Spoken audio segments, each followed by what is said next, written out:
Hi, everybody. I'm Laurencia, and you're watching See the Good, a Memphis-based platform that is focused to highlighting positive Black news. It's our first episode, and we're sitting down with Miss Carey Washington. She's a singer, she's a performer, and she's here to share her journey with us. So how are you doing today? I'm good. How are you? I'm great. So before we get into the questions, we're going to start off with like a little icebreaker, okay? Just so we can get to know each other a little bit. Okay. So just pick one. Let's see. What does it say? Oh my God. What does it say? Celebrity impressions. Okay, so I tweaked it a little bit for you. So you don't have to act like a celebrity, but I want you to sing your favorite song by these artists. So I got 3, okay? Okay. So your favorite song by Mary J. Blige. Let me see. Hey,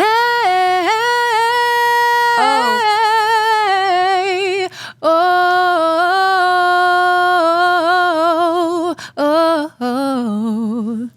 if you just can't be without your baby. You did that. I cannot do that. Okay, next is Miguel. I don't know the words. What is his name? Hesitation. Come closer, baby. Okay, and the last one is Aaliyah. Rest in peace. Okay, Aaliyah. I want you to rock the boat, rock the boat, rock the boat, rock the boat. Yeah, that one. Yay, that was so good, so good. I just chose the first ones that came to popped mind. mind. Okay, so just starting off, just tell us a little bit about yourself, where you're from, and what made you want to be a singer. Okay, so I am a singer, songwriter, performer from Memphis, Tennessee. I've been living here my whole life. And what made me want to choose this as my career, my path, is I have a musical family, and I just been around music so long, and I used to see my mother and my uncle singing and preparing for shows because they used to sing locally when I was younger, and I would see them rehearsing, and I was like, I want to do that. I would always sit in the room and try to sing with them. And then also just watching like TV. I will watch BT, MTV, and my favorite group in the world was Destiny's Child. And I saw them and I was like, I want to do that. Like that's what I want to do. So would you say they have like the most influence on you, or is there anyone else that like in particular had like a significant impact on your singing career? My mother first, and Destiny's Child, and then my mom told me about Whitney Houston, and she's like, you need to watch this woman right here.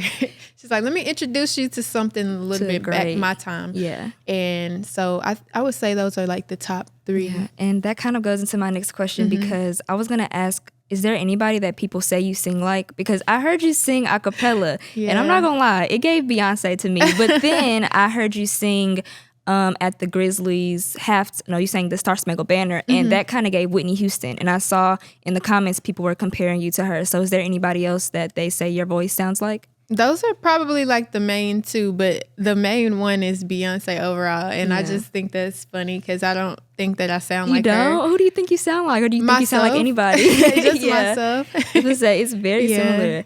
And then I wanted to ask, so what was the first song that you ever recorded, you ever wrote, and how have you grown as an artist since then? Oh, so I wrote my first song when I was in the 5th grade, and it was called Radio. Oh my gosh. And I could sing a little bit of it. Yeah, go ahead. We want to hear how you evolve. Where's my radio? I need it today to play my favorite jams for my party. It was so crazy.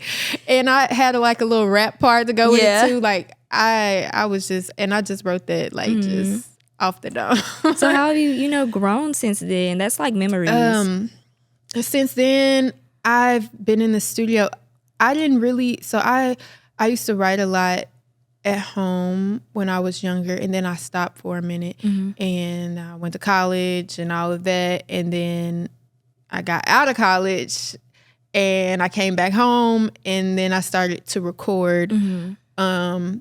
And that's when I got back into writing, because I knew that was very important for me to do, to like make my music my own. Because, you know, you can get demos all day, but you kind of want to turn the song into something that you can relate to. So what's your writing process like? Do you pull stuff from, you know, things that go on in your life or experiences that you've heard other people go through? What's your process like when you sit down to write a song? Well, I like to hear the music first. So I listen to a couple beats. I'll hear some beats, and then the one that I like the most, I'll like, okay, I like this, and I'll just listen. And I'm really good at when it comes to like getting the melody of the song. Yeah. And I do the melody first, and then we put the words in. That's when I put the words in. And I normally can write a song straight all the way through, depending on how I'm feeling or what I'm going through at the time. Yes. And they say what's inside is going to come out through your music. So what the songs I have written so far that aren't out yet, they're coming. On the way. They're on the way. Plug them in. A lot of it is real, mixed in with a little fiction to give it a little edge. But that's the writing process. And I just say whatever feels right. It can sound stupid, but we can go back and change it, tweak it. So how would you describe your sound? And like ultimately, what would you want somebody to take away from your music when they listen to you? How would I describe my sound? I think my sound is different. It's different from a lot of the female artists today, because I listen to a lot of like 90s R&B. Yeah, me too. So it may give you that mixed in with a little modern. And the message in my song, I want to uplift everyone, women especially, because a lot of times I do write about like you know, relationships and stuff, because you know, we're in our 20s. I don't know, you know, I think like the later teens, early 20s, mid 20s, and it's been a lot of toxicity going on. that word. And so I want my music, I don't want it to be toxic. And so when I have a song right now that it hasn't come out yet, it's called Can't Go Back. And it's just like, we're not going back to what broke us. We're not going back. You know, I want to send out positive messages.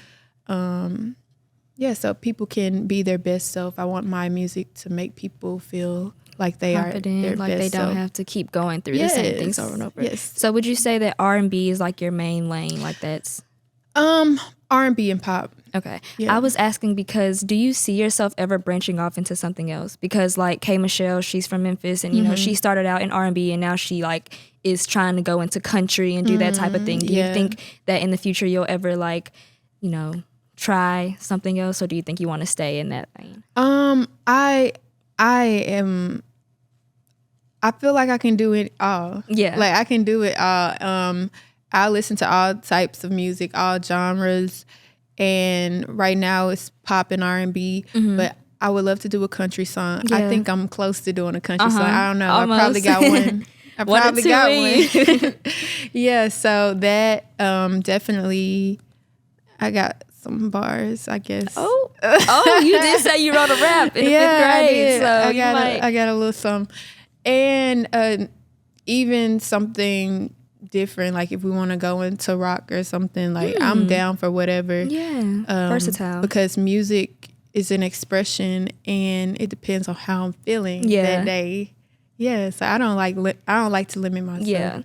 And so if you weren't singing, what do you think you would be doing? Or has it like never even crossed your mind because this is what you feel like your purpose is? Yep, it has crossed my mind because when I graduated from high school, like growing up, I always knew this is what I wanted to do. And I would tell my mom, you know, let me do some Disney auditions, all these things in school. And when I got to high school, I'm like, dang, I'm still not here yet. Yeah. So a little discouraging. I went to college. I didn't want to do that because I wanted to kind of pursue my music career right off. But I went to college, and it was kind of like I just accepted for a minute that this is where I am in life. Uh-huh. And it was a nice journey. I feel like I had to go through that. And then I was a nursing major. Like that's what I would have been doing if, I wasn't going to be a singer. And I realized, I was like, So I left school to come home to pursue music. And that's what I did. How did your family react to that? Were they like all for it, or were they a little skeptical? My parents have been very supportive of my journey from day one. And I kind of eased my way into it. I'm like, I'm going to go to Memphis. I went to Memphis and was doing it at the same time, but I just decided, eventually over time, like this is something I want to focus on, like solely. Yeah. And speaking of family, I was scrolling through your Facebook because I had to do my research. Yeah. And I saw that you called your mom your momager. Is she your real manager, or is that just she just really hands-on? She is hands-on, and she is my momager. She is. How is that? Like trying to balance like that family relationship, but also business. Does it like intercept sometimes? Is it sometimes you got to be like, hold on, like a fine line? How is it? It's still the beginning stages. Like I'm a newer artist, so a lot of these things I do myself. And she's like, can you tell me? Can you tell me what you're doing? Yeah. Like today, keep her in the loop. Yeah, like today, I kind of told her this a day before, and she's like, oh my gosh, when were you gonna tell me? Like, let me know. Yeah, so I gotta get better with that, but I feel like it'll work out, and she kind of lets me kind of take the lead and do what I feel is best. But sometimes I go to her for advice, and sometimes I send people to her and like contact her. Yeah. At least it's good because you have somebody that you can trust. And I know like the entertainment industry can probably get a little, mixed up, and that's good that you have somebody that you can rely on. So next I want to get into you growing up in Memphis, because there's so many greats that come from here. There's so many up and coming artists that are coming out of Memphis. So how has the city influenced like your music style? Well, the city influencing my music style, or if it has, if you feel like it has. I feel like in a way it has. I don't really. I feel like most of my inspiration and stuff comes from like people that were outside of Memphis, and like I know we have the blues here, and just listening, and gospel as well. But I just feel like because it is Music City, and just doing different things in the city. Like one year I did Africa in April. I feel like just connecting with people in the city, and trying to just get my foot out there. Like, I don't know. It's helped me to just network with different people, and I'm still learning. Like, I'm still connecting with that. Yeah. Because even though I grew up here in Memphis, I feel like I grew up in a time where we're like looking at the phones. Yeah. And I can connect with other people and where especially they're from, like a little worldwide, bit more. And that's the good thing about social media. Yeah. And then that's another thing. Like, you were talking about what other genres of music. I can get into some blues. Yeah. Like, maybe I could definitely hear your voice on some blues. Yeah. That's a genre of music I don't really listen to as much as often. Yeah. So I've lived in Mississippi most of my life. So blues is like, that's all Granny used to play. So, but I could definitely hear you doing something like that. So speaking of Africa in April, you've done that. You've done the U of M, their Bluff City Bash. You've done the Grizzlies. So how did those opportunities come about? Is it you reaching out to them, or is it the other way around, or does it differ? So there's, like I said, these are all taking place at the very beginning of my career, and I just network, and I'm telling these people who I am, going out, being seen, getting on the scene, and trying to make those connections. Yeah. and I reach out. Like that's the start. But now I'm in a time where like I have people reaching out to me now, and like I'm just me. like, yes. So I mean, I'm just getting started. Last year was a year where I was really in grind mode, and I'm still in grind mode, but I had to go out there and make these connections. Put yourself out there. So out of those Memphis events, which one would you say has been your favorite that you've performed at? All of them were very exciting, but the one that was the most exciting, I feel like I had so much energy. I was bouncing off the walls. Is when I opened up for Memphis Homecoming for NLE and Big Boogie. Like that I was there. That was Is that fun. when did you have on the silver? Yeah. Yeah, I was there. Yeah, you did so good. Thank you. So how does it feel knowing that like the city has kind of like welcomed you in with open arms? I mean, you've been at so many of these events, so like just I guess like how do you feel about them like accepting you in? Like, she's from here, we're going to give her these opportunities, basically saying they're proud of you in a way. I feel blessed, and I'm so grateful. I prayed for these because it's not easy, y'all. It's not easy, and I'm just blessed. Yeah, like that's how I feel. Like I'm honored. I'm grateful, and yeah. Gonna keep pushing forward. Yeah, I'm gonna keep. So, speaking of Memphis, you've worked with a Memphis artist, 901 native NLE Choppa, a couple of times. So, how did you guys' work relationship come to part? Okay, so we got each other's contact a while ago, and it goes back to when I was networking. That's gonna be like, we gotta stick that in the title. Carey Washington on networking. Y'all, it's a big thing. And how I got on that song, how all that came about is I went through my whole contact list, and I was like, let me tell everybody Happy New Year, because I had last year was a great year. Like last year was crazy. But I said I have made so many contacts, not even just in Memphis, but Atlanta as well. And I just went through and told everybody Happy New Year. And he texted me back. He was like, I got a song I want you to be on. I'm like, wow, really? Yeah, so that was crazy. But also we go back because, he used to play basketball with my little brother. So we kind of already knew each other a little bit in that way. Yeah, I bet that was a great New Year's Eve present. Yeah, you were probably so awesome. excited. So the song with Rick Ross called Cold Gang, and you were in that music video. You looked so good. Thank you. I love hearing Rick Ross on like R&B type of beats, like because it really reminded me of Ashton Martin music. It did. It really gave off that vibe from the video to the vocals, everything. So what was like filming the music video like? Where did you go to film, and how did that process? Filming the music video, it was really fun. That was my first music video I ever did. And I was nervous, but I had my family and friends there to kind of, make me feel more comfortable. Yeah. Choppa was there. He was trying to pick the right scenes and stuff. And it was so fun. Like it was fun. And I just did my part. And I've watched so many behind the scenes. So I studied the industry, studied my favorite artists. And so I kind of just knew what to do. And yeah, I was like, okay, I hope this looked good. I can't wait to see it. It did. It looked so good. And then the other song is Flaws featuring Rob 49. So I listened to it, and it was sampling Shaka Khan's Ain't Nobody.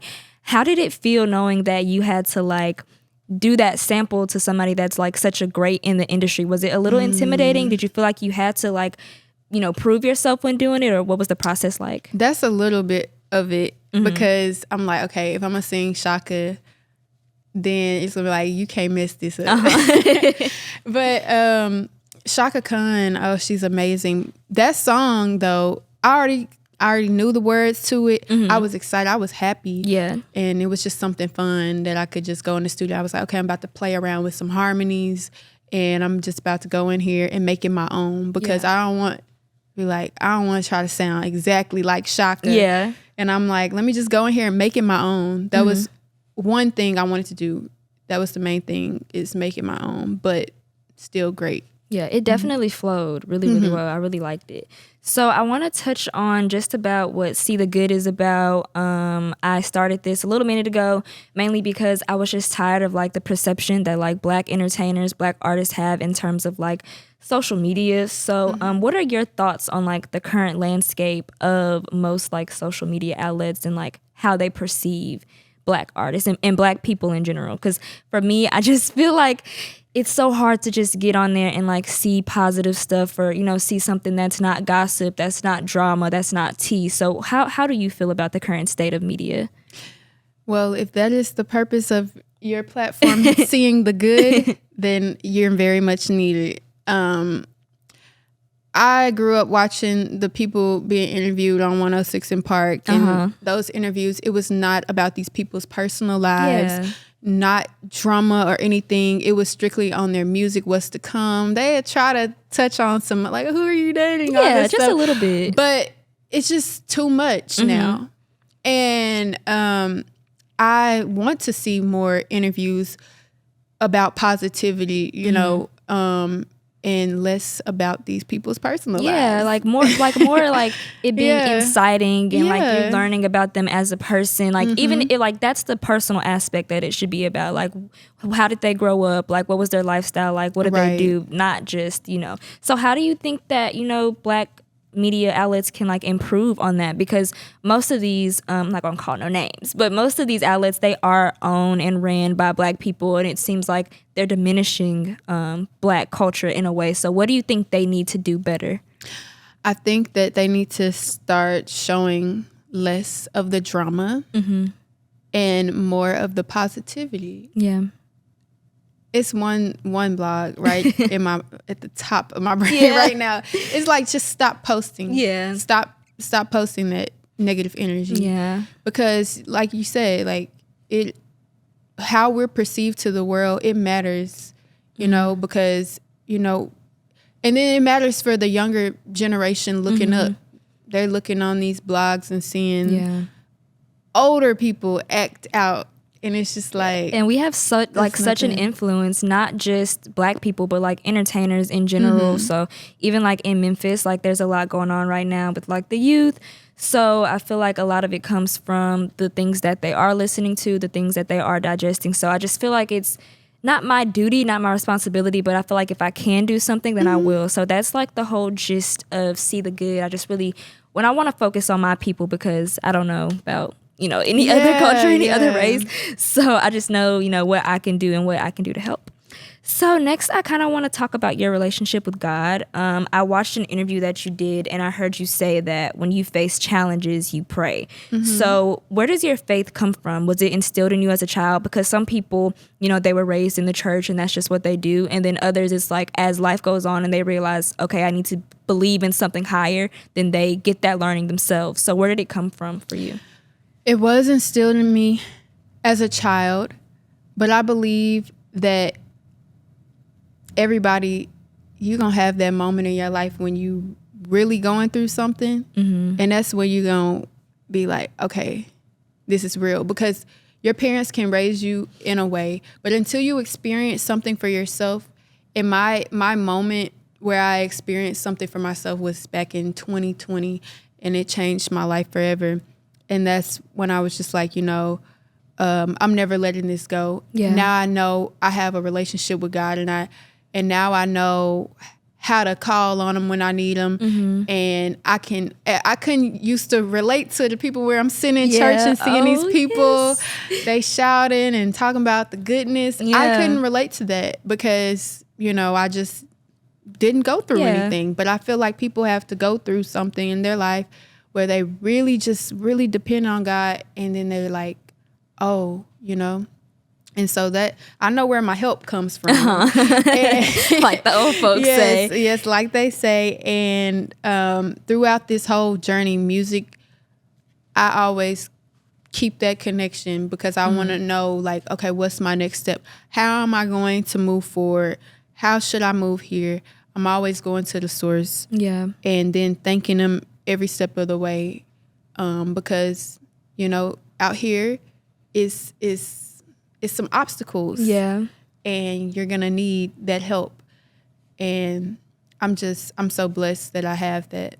Yeah, I feel you because, I mean, I feel like when you're young and you get dragged to church, it's kind of like a chore. And it's like, because you're being forced to do it, you don't want to. And then the pandemic happened and I was like, dang, like I haven't been to church in so long. I was fiending to get to church. Yeah. And then when I did, it just felt like I was made brand new. Like I go every Sunday, whether my mama feel like going or not, like I'm there. So I definitely feel you on that. Like it's something that and I feel like you have a better relationship with God when you want it and it's like more genuine instead of somebody like forcing you to do it. So how you just touched on like having obstacles. So I feel like in all of our lives we have moments where we question God even though we shouldn't, like our faith wavers a little bit. So when you're going through those moments where like you're questioning and you're getting discouraged, what do you do to kind of get your faith back on track? You're gonna start shouting. I pray. I go to that quiet place and I pray. Sometimes I cry. Yeah. Because sometimes these things can be overwhelming. And I just go to that place and I sit there and I pray. And, you know, I don't know. But when I pray, after I then told them everything, I feel like a weight lifted off my shoulders. Like instantly. The situation may not have, worked out yet but after I pray I just feel a weight lifted off my shoulder. I feel much better. Feel like you've been heard. Like yes. Yeah, because you can't vent to everybody. Yes. And then I just have a knowing that it's gonna be taken care of, it's gonna be handled. So and I was also scrolling through your Twitter because I had to do my research. And I see that you share a lot of stuff or like retweet. Oh wait, we got to call it X now. I was scrolling through your X, and I saw that you repost a lot of stuff dealing with like religion and dealing with God. So why do you feel it's necessary to do that? Is it just like to give your audience to let you know that you know where everything is coming from, or do you just feel like you're obligated to like share how good He's been with you? No, and then I don't even look at it as me sharing. I just see something, I'm like, oh, I'm retweeting. Like, I can relate. Honestly, like, sometimes I just get on there and I just be retweeting it just for myself because I'm just like, oh, yes, that's a word. Let somebody else see it. Yes, it's just like a hand clap. Like, I agree with this. Yeah. And I also want to jump into, like, your social media success because going on your Instagram, like some stuff you have pinned is like you at Lenox Mall, like singing on the escalators and getting a reaction from people. So was that always like a part of your plan to like you utilize social media to like grow your fan base and grow your audience, or were you just doing it just because you like posting? I do not like posting. I know what it takes or what all I have to do to get to where I want to be, where I'm going, and posting it's a part of it. Yeah, it's a part of it. I don't like posting, but and I don't think that I post too often, and I do that because I feel like if I'm gonna post something, it needs to be something that I'm genuine about. Like, I'm not gonna sit and force content. Yeah, I'm not gonna do that. But I know that was a part of it, and so how that video came about, it actually goes back to the praying. I had just gotten back from Atlanta around some really big people in the industry, and I actually was out there to do a mic night at the Red Martini with Brian Michael Cox, Keith Thomas, and when I got home, I was like snapped back into reality. Yeah. And I was like, I want to go back. I was sad. Like, I wanted to go back. And I just went into my closet and prayed. I said, something else has got to happen. Like, I need another moment. And I just posted that video. I actually sang Happy Birthday to Todd, Candy's husband that night. Yeah. So I was going to post, I did post that video. I thought that video would have been the one to go viral. But after that prayer, I just went and posted the escalator video. I was not expecting it to blow up the way it did. I was just posting it, and I actually was sad when I posted it. And I just left it alone, and I just went to sleep. The next morning, my little brother came running up the stairs, and he was like, your video is viral. And I'm like, what? Yeah. No, it's not. I went and looked at it and I was just like, oh, wow. I feel like that's how social media works. Like what you think will like pop off doesn't do anything. Yeah, and then what you least expect does numbers. And so also there's this quote, and you kind of touched on it already. There's this quote that's like, your fear of like looking stupid on social media is holding you back. So you really do have to like, even with this, like I'm shy. I don't really like to post content, but it's so important. Like the state of social media really does like make or break you. So how like important is it for you to connect with your fans online, and how do you do that? It's very important. I feel like you can connect through your fans by just giving them updates on your life, like what you're doing at the moment. I think I had a moment where I connect with my fans or supporters. That's what you call them. Yeah, you prefer supporters. Not too long ago, when the song "Flaws" dropped, I wrote like this long message, and I was just talking about how grateful I am, and I just gave thanks to God and thanks to Choppa, because I'm just like, oh, another song, 2 songs in 1 year. So that was amazing. And that was a way I was kind of just sharing like with people, like what I'm doing, an update on my life and how grateful I am. And then another way, people go live. I don't really go live as much, but sometimes I go live. It just depends. Most of the time when I go live, it's when I'm doing something or an event like before it or something. Just put them in the loop. Would you ever consider, do you do YouTube? Would you ever consider like vlogging or showing them like a different side of yourself? Yes, I do plan on doing that in the near future. But right now, I'm just kind of like taking in a lot of information on how to make, when I do that, how to make it, the so best. You're doing it right. Doing your research. Yeah. So what, even though you said you don't like posting, what would you tell someone who's just doesn't want to post at all? Like they just like, they have no interest in doing it, whatever, but they want the success. Like you probably can't have one without the other. So what would you tell them? How would you motivate them? In this day and time, they might want to hire somebody to help them with their content, because nowadays you need that, like, or unless they're just really around people that can help their career and they can network. If they're really good at networking, you might want to hire somebody. That's the easiest route. That's the easiest route, I would say. Okay. So talk to me about something that's like what's upcoming, what's in the works for you. What are your future plans? So what's in the works for me? I don't want to say exactly right now, Top but secret. I'm going to come out with it really, really soon. And I'm really excited. Music dropping, that's in the future, in the near future. More features, that's in the near future. And not just some features with, artists that are established. And I'm excited, but I can't I'm not gonna really say right now. Well, who is somebody that like you would love to collab with? Like your dream collab. You can collab with anybody in the industry. Definitely Beyonce. Yes, Beyonce is the number one. Beyonce.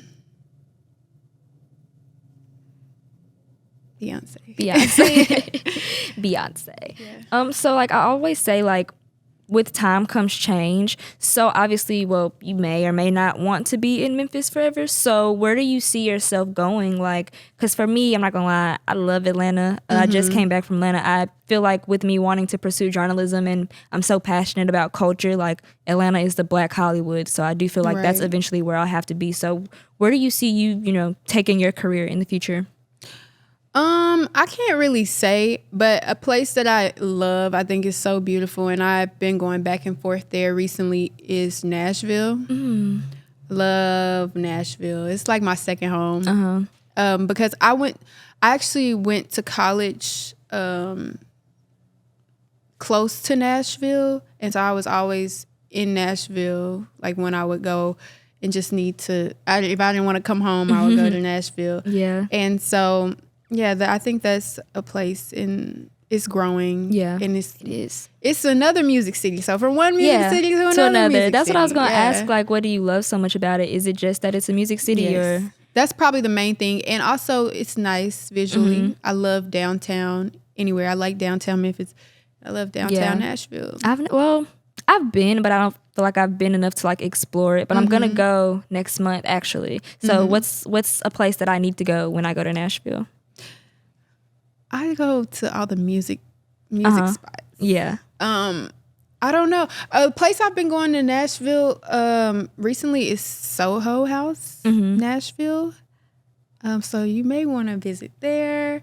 It is membership, so it is that. But I mean, I hang out there. That's another great place where I go to network. Yeah, network. Yes, you're gonna drill it into my head. Because but I don't.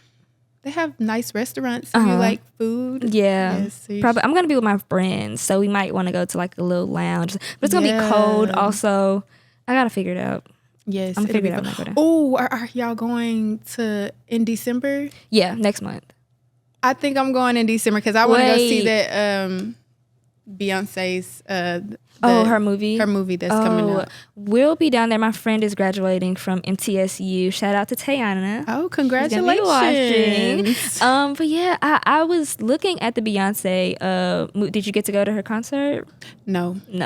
Pricey.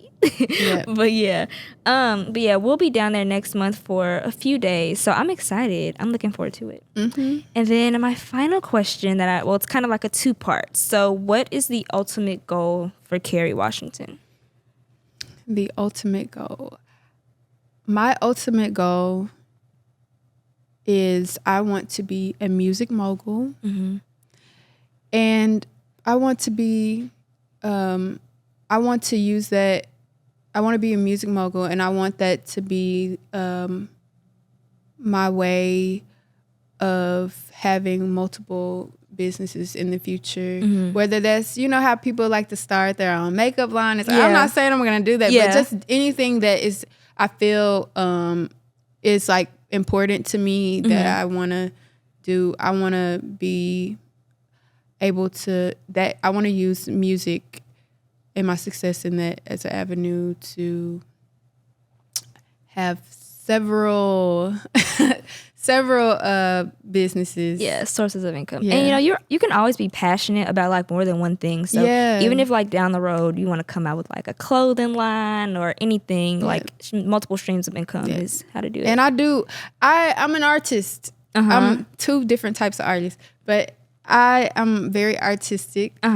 So a lot of people don't know that about me. So I don't know. Maybe I'll do something with that one day. When you say artistic, what do you mean? Like do you draw, painting, drawing. Yeah. Oh, that's cute. Yeah. So with that, you said what your ultimate goal is. Now, how are you going to get there? What are you going to do to make sure that you accomplish that? I'm going to commit to just working hard at those I'm going to commit to working hard towards my craft, and that's all I can do. And prayer. And networking. And networking. Yes. So thank you so much for coming. This was a great first episode. You guys like, comment, and subscribe to see the good. Oh, tell them like your social media and things like that. Okay. It's the Carey Washington on everything. Twitter is the Carey X. And then Facebook, Carey Washington. Yeah. And Carey is spelled Carey. I was gonna ask you, but I didn't want you to think I was being funny. But do anybody say anything like about Carey Washington, the actress? Yes, they do all the time. Because I just started rewatching Scandal, and I was like trying to figure out somebody else to interview, and I was like, wait, I know this name somewhere else, and then that's what made me reach out to you. Honestly, yes. That's cool. But thank you so much for coming. We look forward to everything that you're gonna drop soon. We'll be waiting to hear what your exclusives are in terms of your new music and everything that's coming out, and we wish you success. Thank you for being on See the Good. I wish you all success too. Thank you. See ya.